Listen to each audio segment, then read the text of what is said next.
Como bien saben ustedes, hermanos, hemos cerrado en el mes de septiembre, el mes de la Biblia, en el cual estuvimos hablando acerca del valor de la palabra.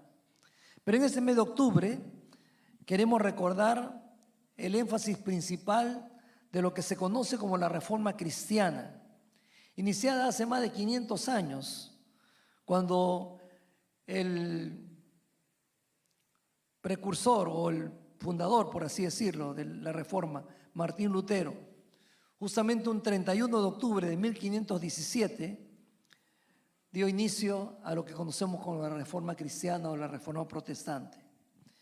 Y lo vamos a hacer a través de una serie que hemos titulado Verdades que Perduran. La hemos titulado así porque no vamos a decir algo nuevo, vamos a decir algo que está en la palabra, que es una verdad ya registrada por Dios hace miles de años atrás, pero que sigue siendo efectiva, sigue perdurando con el pasar de los siglos y seguirá siendo importante para todos los hombres y mujeres y también todos los creyentes de aquí hasta que Cristo vuelva por segunda vez. Para ello vamos a intentar en pocos minutos tratar de resumir lo que fue la Reforma y el ambiente que existía antes de que esto ocurriera. Empecemos por recordar cómo era el ambiente político, social, económico y aún religioso en la época anterior a la Reforma Cristiana. Eran los años 1309 al 1377, 72 años en total, reconocidos en la historia universal como la cautividad babilónica del papado. Y este título tan fuerte era porque realmente todo el mundo llamado cristiano vivía bajo la influencia, bajo el dominio de la Iglesia Católica Romana y Apostólica y especialmente de la fuerza gubernamental del papado. Después de esos años, en los siguientes 39, entre 1378 y 1417, se vivió el gran cisma papal. Cisma papal porque empezó a derrumbarse justamente toda esa fuerza gubernamental y de influencia que tenía el Vaticano. La vida de las autoridades de la Iglesia en ese entonces se caracterizó por la ostentosidad, el relajamiento moral y aún sexual, y junto con ello el abuso del poder. Mientras que el pueblo padecía hambre espiritual y hambre material, eso parecía no importarle mucho a las autoridades religiosas. Muestra de eso fue uno de los papas, Bonifacio VIII, que gobernó entre el 1294 y el 1303. En varias ocasiones, este papa se presentó vestido como rey o como emperador, gritando a voz en cuello: yo soy el César, soy el emperador. Su corona, cuentan los historiadores, tenía 48 rubíes, 72 zafiros, 45 esmeraldas y 66 grandes perlas. Este papa también fue quien decretó lo siguiente: es absolutamente necesario para la salvación que toda criatura humana esté sujeta al romano pontífice. En otras palabras, la salvación depende de la decisión que el Papa tenga que tomar. Promovió a través de un fraile dominico llamado Juan Tetzel el pago de indulgencias. ¿Qué eran las indulgencias? Eran cantidades de dinero para obtener la salvación de los familiares que morían, a fin de que sus almas sean liberadas del purgatorio y puedan subir al cielo. El papado tenía en ese entonces una fuerte injerencia en los gobiernos y muchos reyes estaban ya hartos de ese abuso de poder. Abusos y excesos como estos fueron levantando cada vez más reclamos, exigiendo cambios, especialmente en Europa. Pero cada vez que aparecían estos reclamos, casi inmediatamente eran aplacados por las autoridades de la Iglesia. Fue allí que Dios, en su soberana providencia, levantó a hombres como Martín Lutero, que vivió entre el 1483 y 1546. Y dio inicio a este hombre a esa gran revolución conocida como la Reforma Cristiana o la Reforma Protestante. Los estudios bíblicos que hizo este hombre, Martín Lutero, iluminado por el Espíritu Santo de Dios, lo llevaron a redescubrir el verdadero sentido de los evangelios. Otros siervos de Dios como él fueron levantados por el Señor para dar inicio a este movimiento del Espíritu que devolvió a la gente hambrienta de Dios el camino correcto a la salvación y el desarrollo de una sana vida cristiana. A este movimiento se le reconoce como reforma. ¿Por qué? Porque transformó el modelo que muchos europeos tenían acerca del cristianismo y también reformó la vida bajo el gobierno de la iglesia. También se le llamó reforma protestante, justamente porque el 17 de abril de 1529, un grupo de príncipes luteranos presentó una carta protesta ante el rechazo de la iglesia de esas reformas propuestas por este movimiento espiritual. A la reforma cristiana se la considera el movimiento del Espíritu de Dios más grande, más influyente desde el tiempo apostólico, la recuperación más importante del Evangelio desde los inicios de la iglesia. Nos preguntamos nosotros, especialmente los que vivimos en América Latina, ¿qué importancia tiene la reforma para nosotros? Si esto ocurrió hace 504 años atrás, ¿qué tiene que ver con nosotros, los habitantes de América Latina y particularmente los cristianos de nuestros tiempos? Pues bien, hay que recordar que para aquel entonces, estamos hablando de que a fines de los 1400 se descubrió América, ¿no? Y juntamente con el descubrimiento de América vinieron las conquistas, las colonizaciones españolas y europeas de América Latina. España, Portugal y otros países de Europa vinieron a América Latina buscando riqueza, buscando oro, buscando plata, buscando hacerse ricos. Y así fue como los conquistadores españoles llegaron a las costas de América Latina y de Perú en particular con un falso evangelio que muy pronto se mezcló con los pensamientos paganos de las culturas ancestrales. ¿Y qué produjo? Una fusión, pero no solamente una fusión de comidas, sino un sincretismo religioso que nos acompaña inclusive hasta nuestros tiempos. Recordemos, si no, cómo fue la presentación de Francisco Pizarro en la Plaza Mayor de Cajamarca. ¿Con quién se presentó? Sí, se acuerdan, ¿no es cierto? Con el fraile dominico Vicente de Valverde para capturar a Atahualpa. ¿Y cómo lo hizo? Se acercó él a su carruaje, le enseñó el breviario y le puso la cruz encima y le dijo en castellano, el inca no hablaba castellano, tienes que convertirte a la religión católica, ¿no? Y le dio el breviario. El inca agarró, lo olió, vio si sonaba algo y como no entendía lo tiró al suelo. Y entonces esa fue la señal. Los evangelios por los suelos. Y entonces los soldados españoles atacaron y según algunos cronistas, 20.000 indios murieron aquel día en una masacre la más grande de la historia. Bueno, así llegó la fe, así llegó la religión a nuestros pueblos latinoamericanos. Y 4 grandes preguntas flotaban en el ambiente de Europa y el mundo entero. Estas preguntas eran: ¿cómo puede ser salva una persona? ¿Dónde reside la autoridad religiosa? ¿Qué es la iglesia? ¿Cuál es la esencia de la vida cristiana? Y tratando de responder eso, la fórmula de la iglesia tradicional o católica decía: la salvación es por méritos, por medio de las obras o también el pago de las indulgencias. La autoridad de la iglesia es suprema y está sobre todos y sobre todo.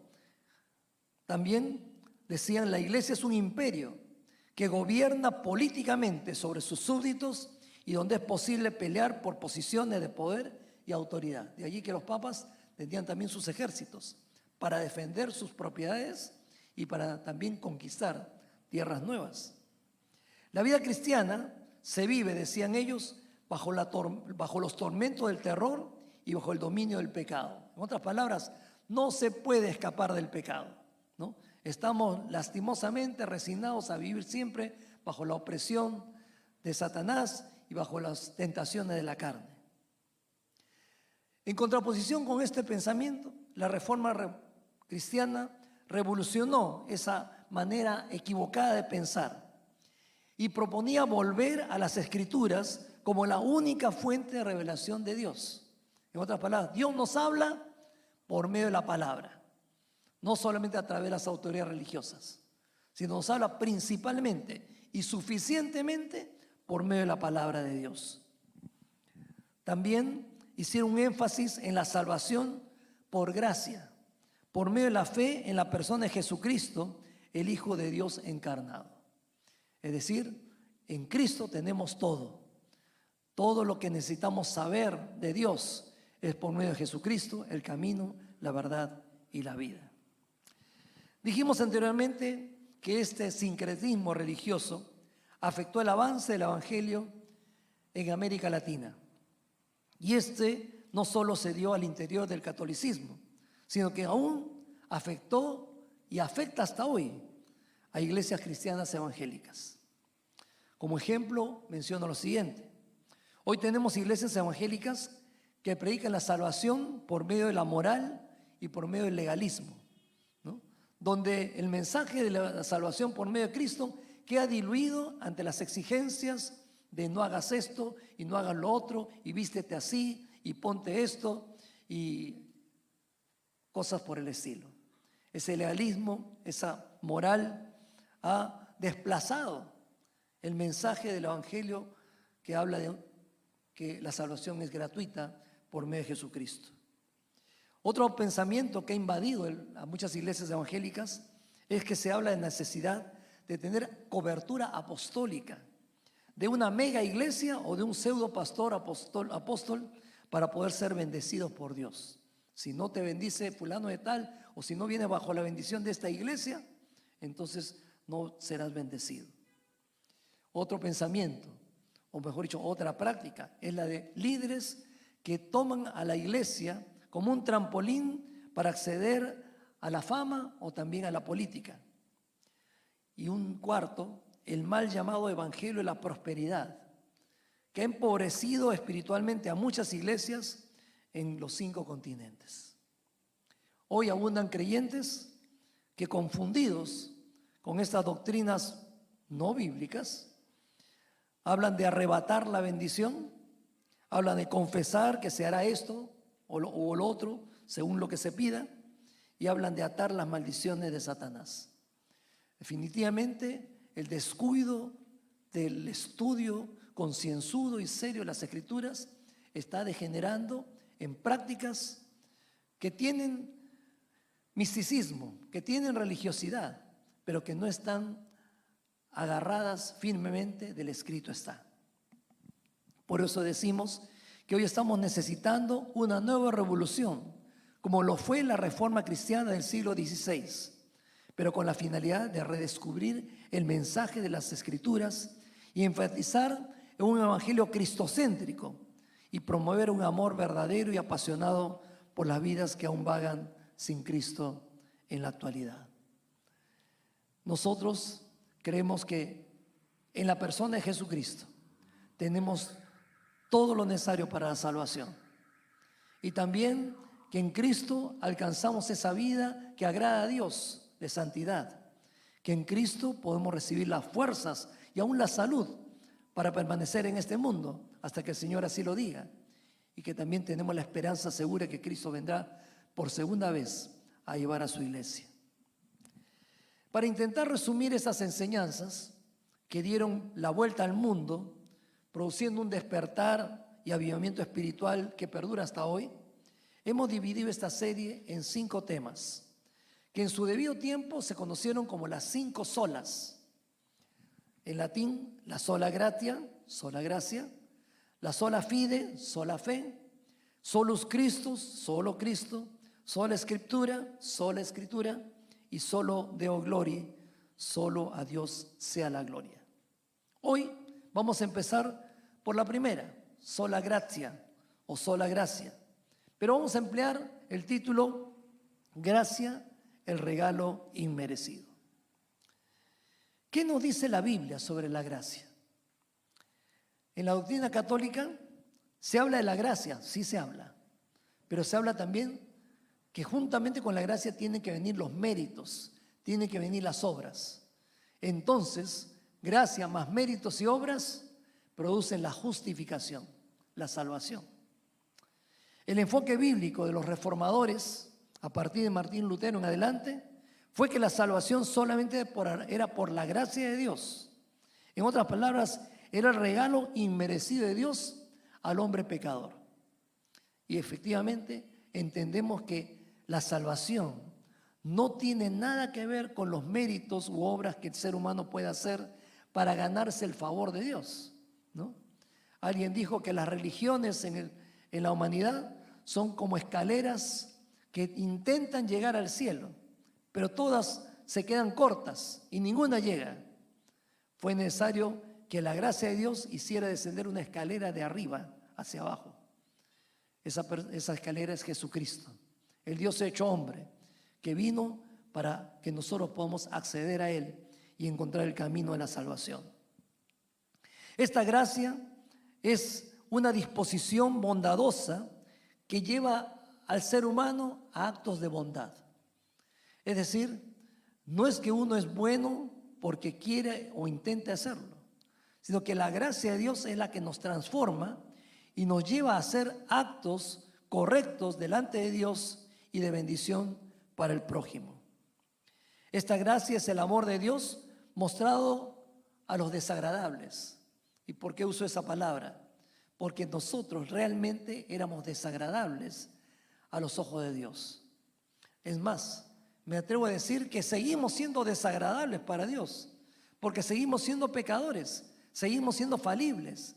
Lo que pasa es que cuando entregamos nuestra vida a Jesucristo, ya Dios no nos ve tal como nosotros somos, sino nos ve a través del lente que es Jesucristo.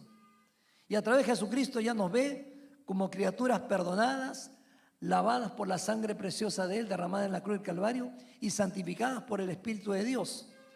Y aunque todavía estamos en el proceso de transformación en esta vida, ya Dios nos ve como un producto terminado, que estamos listos para ir a los cielos en el momento que Él nos llame. De ahí que el apóstol Pablo va a decir en Filipenses 1:6 que estoy seguro que aquella buena obra que empezó el Espíritu de Dios en ustedes la completará hasta el día de Jesucristo, ¿no? Ya Dios está haciendo la gran transformación de nosotros. La gracia también nos habla de la paz de Dios dada a quienes no tienen reposo. Efectivamente, acuérdese usted, hermano, hermana, cómo era nuestra vida antes de conocer al Señor. ¿Teníamos paz con nosotros mismos? ¿Teníamos paz con Dios? ¿Teníamos paz con el prójimo? Estábamos fastidiados de la vida, enojados con Dios, enojados con otros, enojados hasta con nosotros mismos. Hasta que un día Dios tuvo gracia y misericordia para con nosotros y nos hizo descubrir la verdad de Dios. Y nos hizo descubrir que en Jesucristo teníamos el perdón de pecados y la oportunidad de comenzar una nueva vida. Y una vez que probamos ese cambio, el Señor empezó la gran transformación. De ahí que Pablo va a decir, de modo que si alguno está en Cristo, nueva criatura somos. Las cosas viejas pasaron y aquí, ¿quién? Dios las hace totalmente nuevas. Entonces, definitivamente, el Señor es el que pone en nosotros esa paz, ese reposo que viene de Dios. Jesucristo dijo, la paz os dejo, mi paz os doy, no como el mundo se la da, yo se la doy, no se turbe vuestro corazón ni tengan miedo. Él vino a dar esa paz que el mundo nunca jamás pudo habernos dado.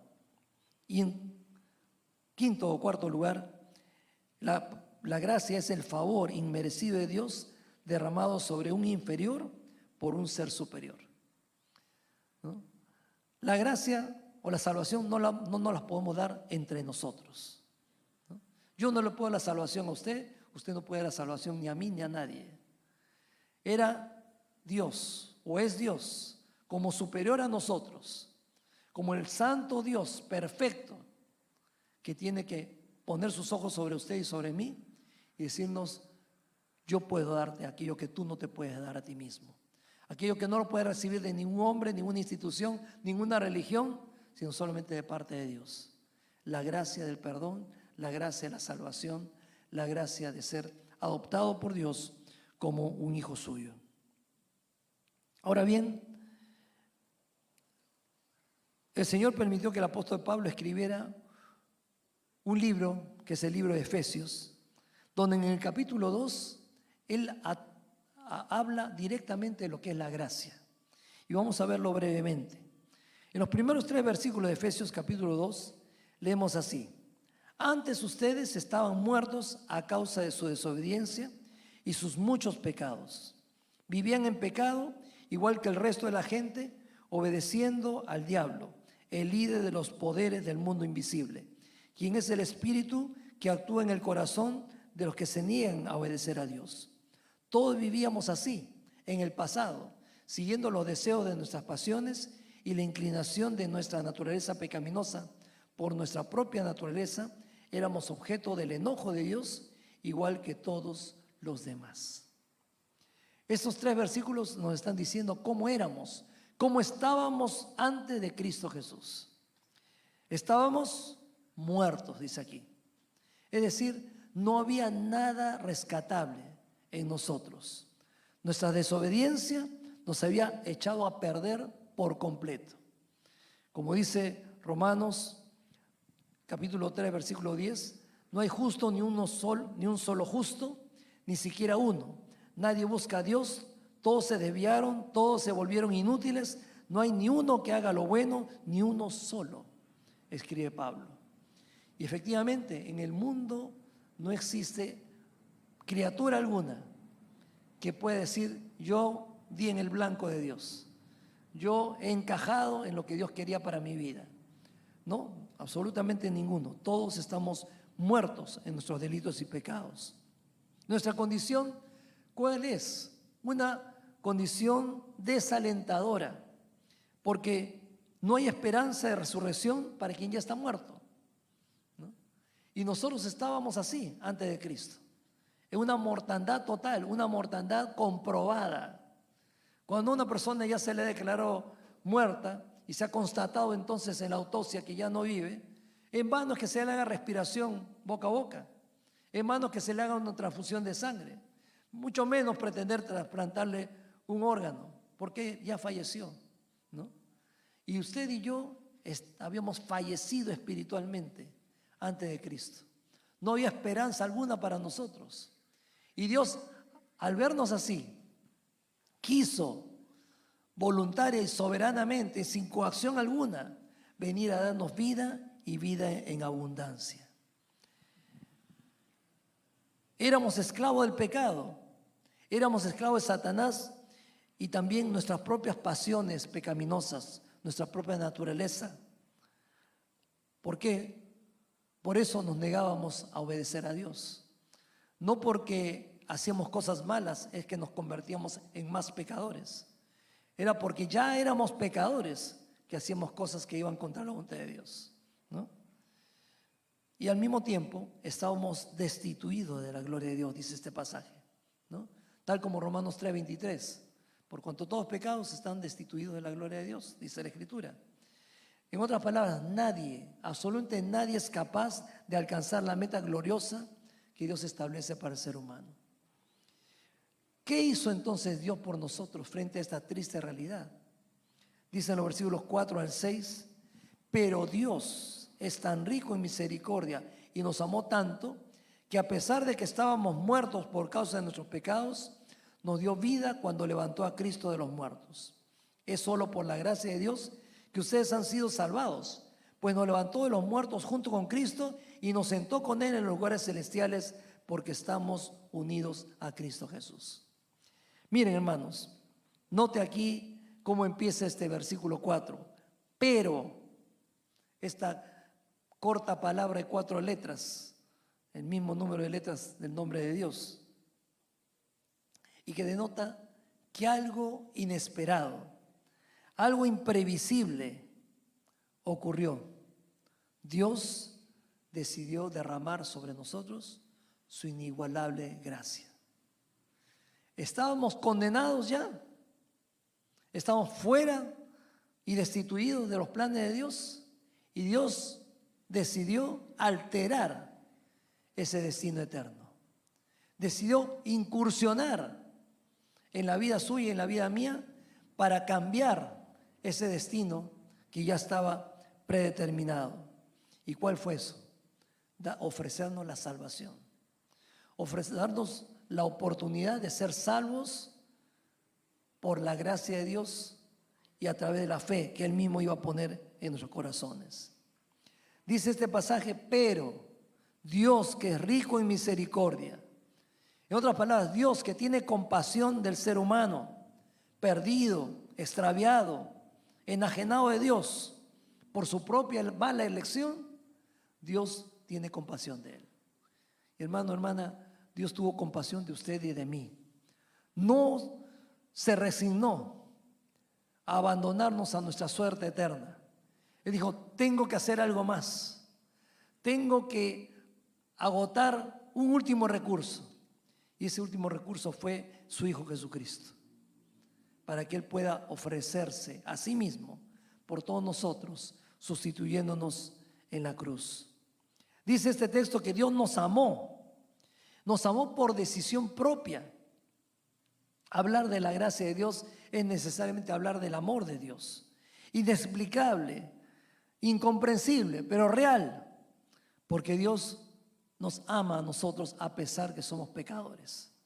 Dios aborrece el pecado, pero nos ve a nosotros, los hombres y mujeres pecadores, con ojos de misericordia, con ojos de amor, y nos extiende su gracia. Esa gracia es la que nos da vida. Por medio de Cristo, entregado por nosotros en la cruz del Calvario, en sustituto por nuestros pecados, el Señor nos da ofrecimiento de vida. Este Cristo que murió en la cruz resucitó también al tercer día. Y con ello Dios estaba garantizando que también nosotros resucitaríamos juntamente con Cristo. Esto lo acabamos de recordar en la Santa Cena. Hemos recordado la muerte de Cristo en la cruz del Calvario, pero también cuando hacemos una ceremonia de bautismo, en el momento que sacamos a la persona de las aguas, estamos simbolizando su resurrección espiritual, que está volviendo a una vida que ya no tenía, la vida espiritual en Dios. Entonces usted y yo hemos recibido por medio de Cristo una vida espiritual que antes no teníamos. ¿Fuimos creados con esa vida espiritual? Sí, Dios nos creó con esa vida espiritual. Adán y Eva la tenían al comienzo, pero malograron esa vida espiritual cuando decidieron voluntariamente voltearse a Dios, desobedecer a Dios, escoger el camino que Dios le había dicho no escojas. Y con eso perdieron la vida espiritual. Todos nosotros nacemos como hijos de Adán y Eva, muertos en nuestros delitos y pecados, sin vida espiritual. Y Dios dice, yo te la doy. Yo te quiero ofrecer recuperar esa vida espiritual. Y por gracia puedes recibirla por medio de la fe en Cristo Jesús. Él nos da entonces la esperanza de una nueva vida. Y no solamente nos da la esperanza de una nueva vida espiritual, sino nos da la esperanza de una vida eterna juntamente con Él. Por eso dice que, aparte de levantarnos de los muertos juntamente con Cristo, nos ha sentado con Él en los lugares celestiales, porque estamos unidos a Cristo Jesús. Dios nos ha sentado juntamente con Él, dice este texto de Efesios capítulo 2, verso 6, perdón. ¿Qué ha hecho Dios por usted y por mí, hermano, hermana? Ha escrito con su puño y letra su nombre y mi nombre en el libro de la vida. Y eso garantiza que ni bien terminemos nuestros días en este mundo, usted y yo partiremos de este mundo y no estaremos decidiendo a dónde ir, sino que iremos directamente a la presencia de Dios, porque está registrado su nombre y el mío en ese libro de la vida. Hombres y mujeres, criaturas de Dios, pero lavados con la sangre preciosa de Cristo, convertidos a Dios y herederos de la eternidad. Por eso dice Dios, ya tienes un lugar sentado junto a mí en los cielos. Ya tienes un lugar junto a mi Hijo Jesucristo allá en los cielos. No solamente caminarás por calles de oro, no solamente tendrás una casa a tu nombre allá en los cielos, sino que tendrás un lugar al lado mío por la eternidad. Gloria sea a su nombre por ello. Pero vamos a la parte final. Efesios capítulo 2, versículos 8 al 10, dice lo siguiente: Dios los salvó por su gracia cuando creyeron.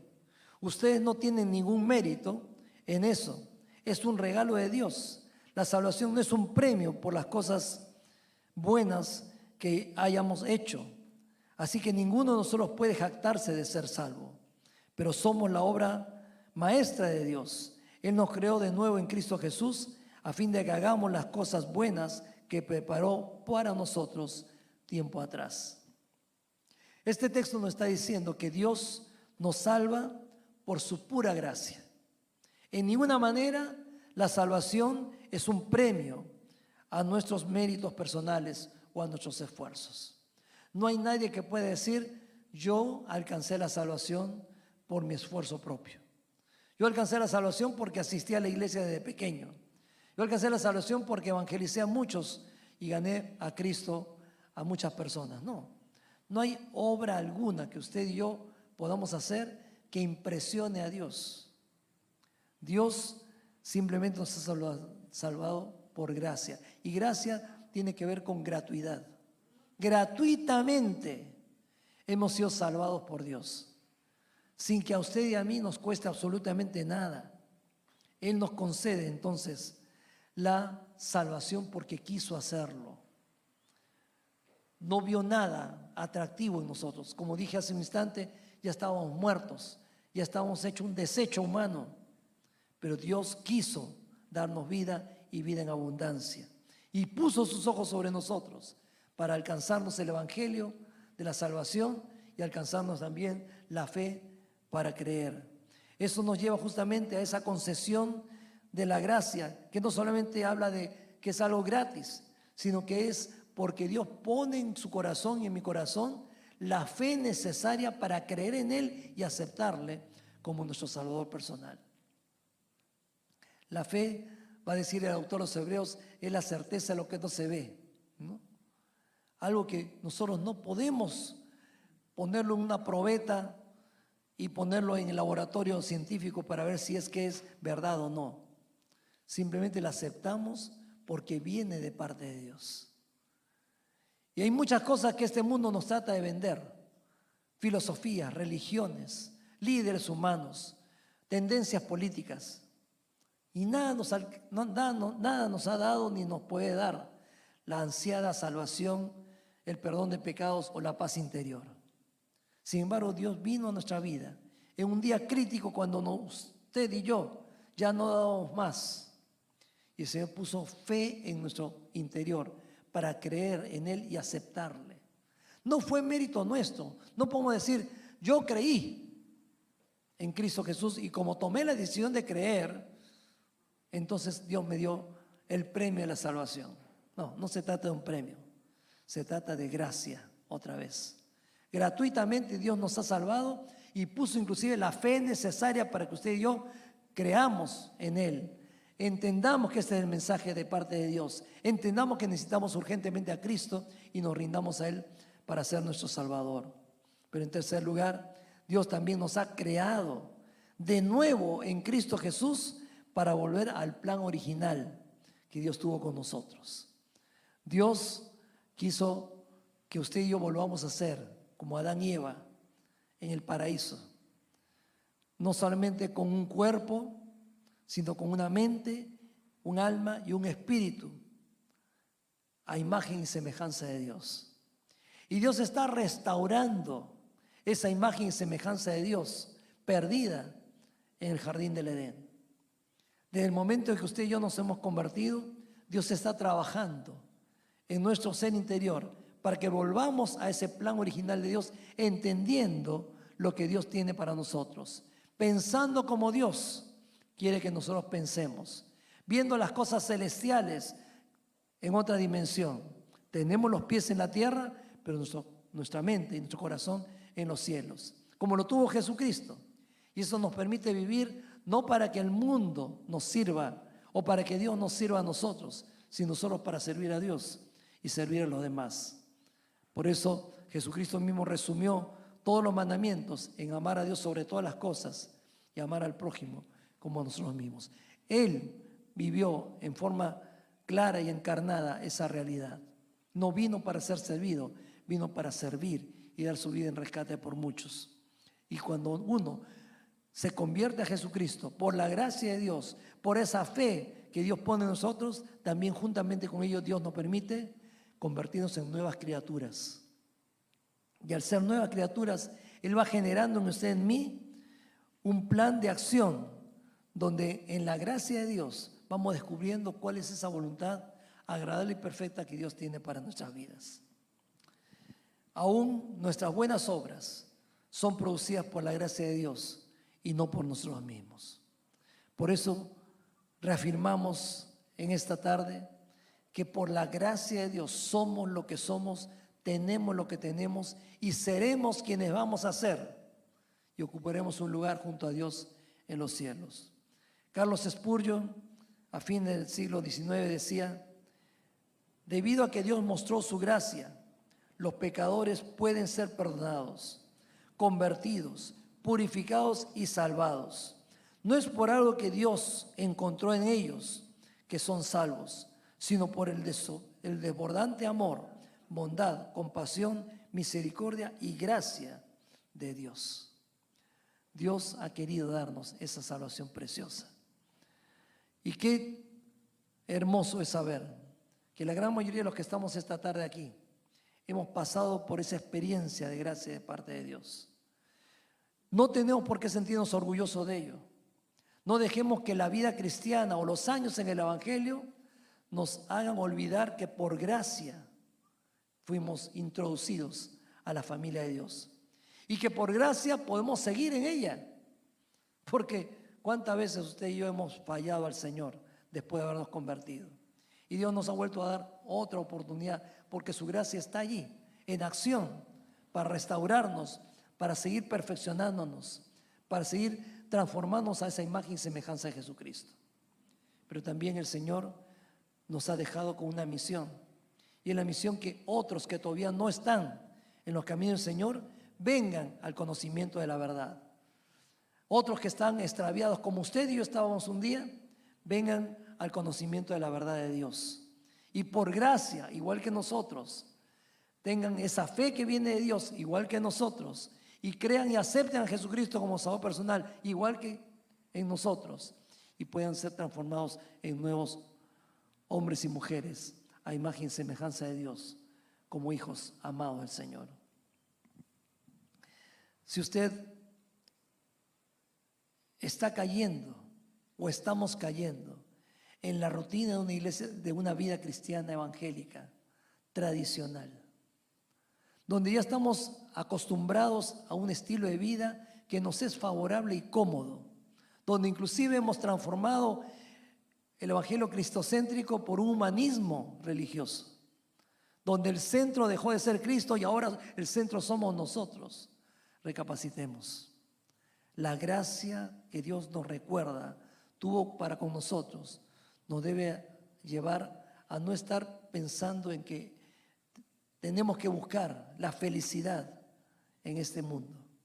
¿Que Dios quiere que seamos felices? Claro que sí, pero para eso ha separado los cielos para nosotros.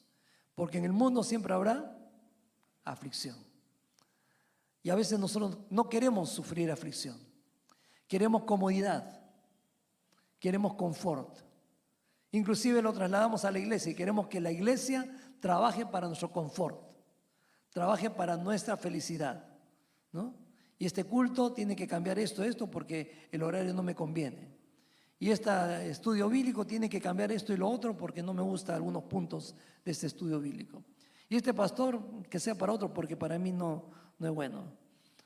Cuidado, hermanos, que nosotros podamos estar de repente viviendo un cristianismo donde el centro somos nosotros y queremos que todo sea para nuestro favor, cuando realmente el modelo que tenemos usted y yo en Cristo es una vida de renuncia, una vida donde Dios está primero y en segundo lugar Dios y en tercer lugar sigue estando Dios. Y nosotros estamos a los pies de ese Señor para servirle y cumplir sus propósitos mientras estemos en este mundo, porque el lugar que realmente Él ha separado para usted y para mí no está en esta tierra, está con Él en los cielos. Y Y si todavía estamos, es para cumplir sus propósitos, de que otros le conozcan y para seguir nosotros apropiándonos correctamente de las verdades espirituales que su palabra nos dice, para que vivamos esa vida de comunión con Dios y comunión unos con otros, que Dios anhela sea un modelo y ejemplo para aquellos que todavía no han creído. Cierra sus ojos un instante para terminar con una palabra de oración. Y si ya lo ha hecho, nunca será una exageración hacerlo otra vez. Decirle al Señor: gracias, Señor, por esta gracia tuya, por esta salvación gratuita que tú me has dado. Gracias porque no he tenido que hacer obra alguna para ganarme la salvación. Fuiste tú el que tomó la iniciativa. Fuiste tú el que diste el primer paso. Y no te importó ver mi miseria, no te importó ver el despojo humano que yo era. Así, tal como estaba, me amaste.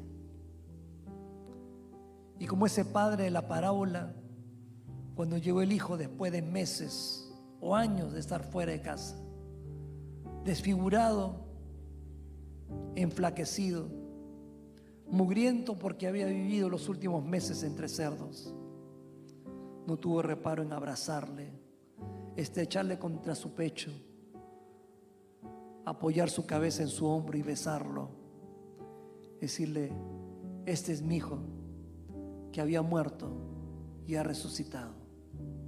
Hagamos fiesta porque este mi hijo ha vuelto a casa. Así experimenta el Señor por cada pecador que se arrepiente. Lo experimenta el día que tú y yo nos convertimos a Él, pero lo quiere seguir experimentando hoy día, cuando tú y yo volvemos a recordar esta gracia infinita por la cual somos sus hijos, que nos debe llevar a buscar cambios, pero no los cambios que nos convienen, sino los cambios que Él quiere obrar en nosotros. A nuestra carne no le va a gustar, porque nos pedirá cosas que a mi vieja naturaleza no le gustan. Pero mi nueva naturaleza en Cristo dirá: amén, Señor, si esta es tu voluntad, yo quiero hacerla. Porque no estoy en este mundo para agradarme a mí mismo, ni para agradar a los demás, sino para agradarte a ti y para cumplir tu voluntad. Y mientras estamos orando, hermanos, yo quiero dirigirme a usted, amigo, amiga, que esta tarde nos acompaña. Si usted, al escuchar este mensaje sobre la gracia de Dios, se da cuenta que ya ha estado más que suficiente tiempo postergando la decisión de entregar su vida a Jesucristo, ya no lo haga más, por favor. No postergue ni un día más, ni una hora más esta decisión tan urgente, tan importante, de aceptar la gracia de Dios sobre su vida y recibir a Cristo en su corazón como su salvador personal. La fe se la está dando Dios. No tiene usted que tener una super fe, simplemente creer que Dios la amó tanto, que por eso envió a su Hijo Jesucristo, para que si usted cree en Él, usted no se pierda, sino tenga vida eterna.